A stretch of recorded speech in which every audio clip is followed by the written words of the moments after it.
Friends आज आम video जाना माया सीरियल आगामी एपिसोड रे कौन होगा जाऊँगी। फ्रेंड्स आपण मैंने जानते नागेश घर लोक सबू नईकी जाऊँगी दीप जालियापाई। रुद्री और नागेश आगे जाऊँगी आउ समस्ते पछे पछे जाऊँगी। गार्गी जाऊथुआ गाड़ी बाटर खराब हो जाऊँगी।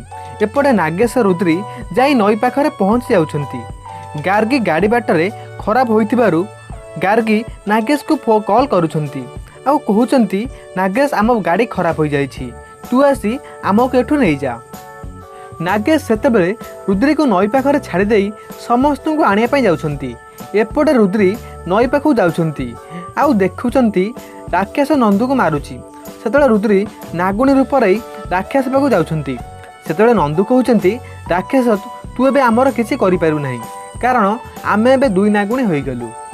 रुद्री जाई राक्षस को मारुछि आउ राक्षस पारु नाही।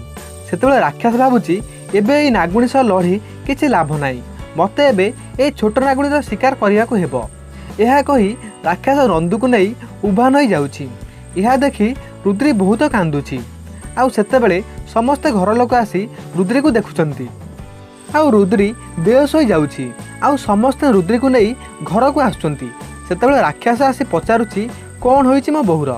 सेतेबेले रुद्री कहउछि मो नंदू को केउठी रखिछु।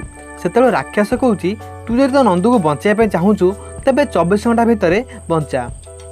एबे फ्रेंड्स कौन हेबो, रुद्री कौन नंदू को बचाई पारिबे 24 घंटा भितरे?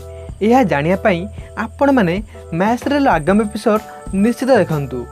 आउ यह सहित जदि आपण माने हमर चैनल ओडिया स्माइल को सब्सक्राइब करि नाहंती तेबे सब्सक्राइब करि दियंतु।